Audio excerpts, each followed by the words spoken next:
If Tony Elliott wants to become the Tennessee Volunteers head coach, hire him. Post haste! Hi everyone, I'm Marky Billson, and reports are out that new athletic director Danny White is looking at hiring Clemson offensive coordinator Tony Elliott to be the Tennessee Volunteers' next head football coach. And frankly, I think that this would be a brilliant hire. I've talked a bit in a previous video where we look at some of the head coaching candidates, and I mention on my own Tony Elliott because I think it would actually help the Vols a lot if they hired an African-American head coach. Right now, there are no black head coaches in the SEC. This would be making a statement, and also it would be making a statement that they want to relate to a player that they're not relating to right now.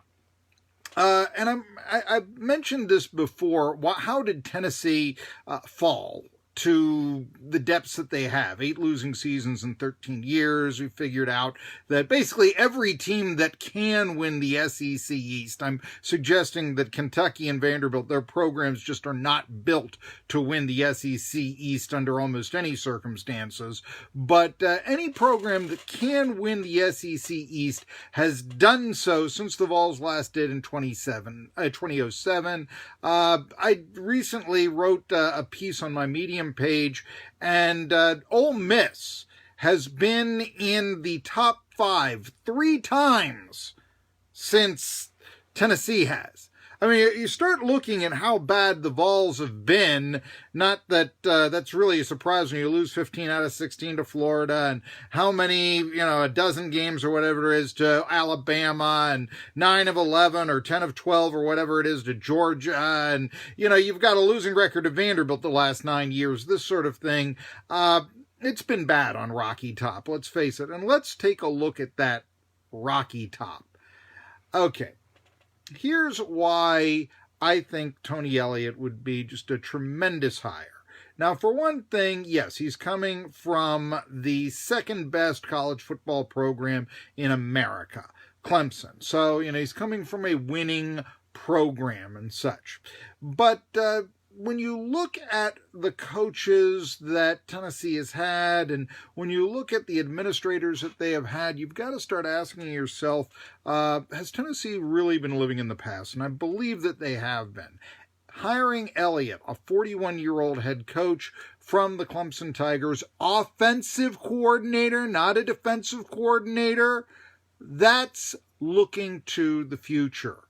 But on top of that, the future is diverse, if not present times. And the SEC not having a black head coach, that's quite a stigma. Tennessee being able to hire one, that's quite the positive. We've talked a lot about Tennessee. They have not, the state of Tennessee just doesn't produce the amount of football players that, say, Florida does, or even Alabama or South Carolina.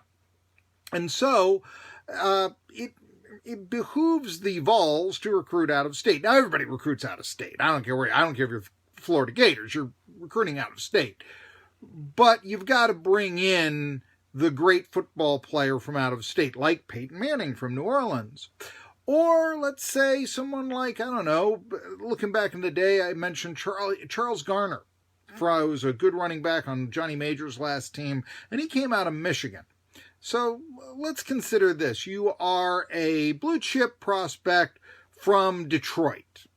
And really, you'd like to get out of Detroit for obvious reasons, okay? Hey, the SEC, that's my ticket to a free college education, lots of glamour, all the women, I'm going to be on TV, I'm going to play football, in front of how many people and all that. And Tennessee comes a-calling.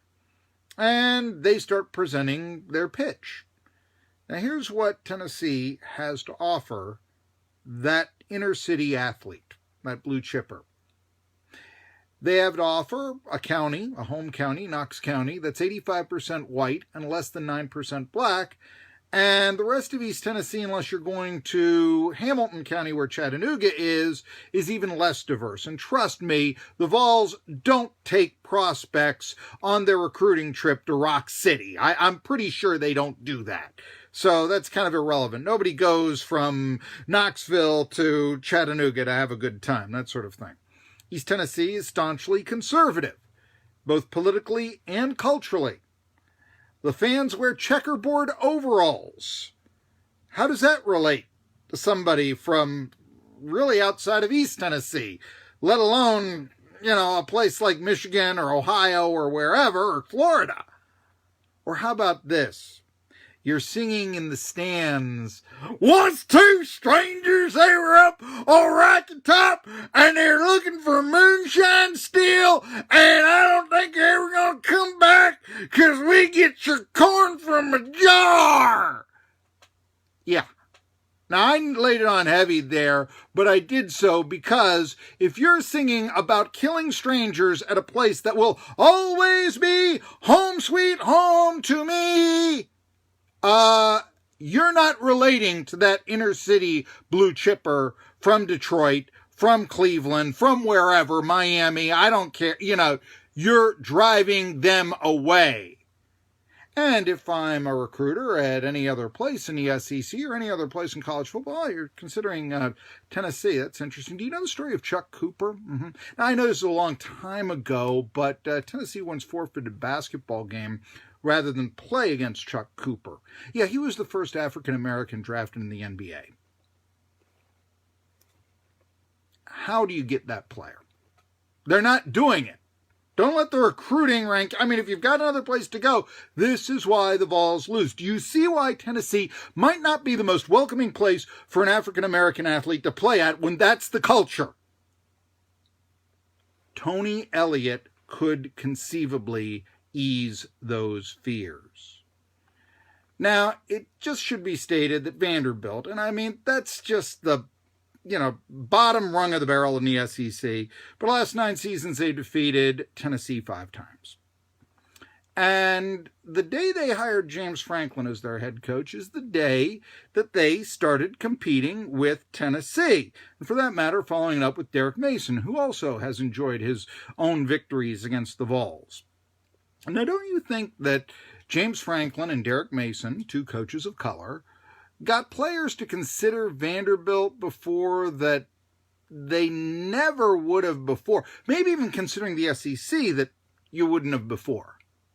So this is why Tony Elliott is such an intriguing possibility. Now, he's an offensive coordinator. I know they like him for the running game at Clemson, but, still you've got perhaps the top prospect in all of college football right now, and Trevor Lawrence. He worked with him as the offensive coordinator, going to be the number 1 pick in the draft. Who cares if he's not from Tennessee? Who cares if he's not from the SEC? So what? Now, I do think there'd be a little bit of irony in such a hire, because back when Clemson won their very first national championship about 40 years ago, they actually went on probation because there were a couple of ball players from Knoxville, and I think everybody said they ought to go to Tennessee, and there were some boosters from Clemson, and depending on who you talk to, they gave them $500, they gave them $1,000, whatever. Clemson went on probation for 3 years for that. And so, but the reason why was why you'd have to cheat to be able to get a player to go from Tennessee to Clemson. That was the feeling at the time. Fast forward a little bit more and go back to 2008, 2009, and this is when Clemson was looking for a head coach, and they hired, Dabo Swinney. They hired Dabo Swinney. Well, Phil Fulmer applied for the job. Didn't get, obviously they made the right hire.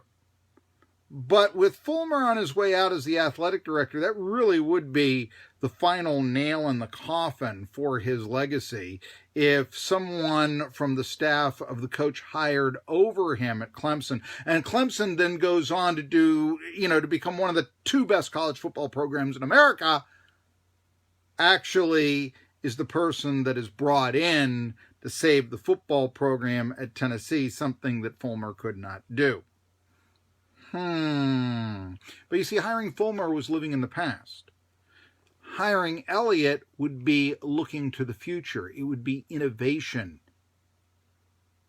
And if the Vols are ever to climb the ladder of college football again, become part of the elite, a top 10 program again, which is saying a lot considering how bad they've been in recent times, the Tennessee Volunteers are just going to have to move away from 1998.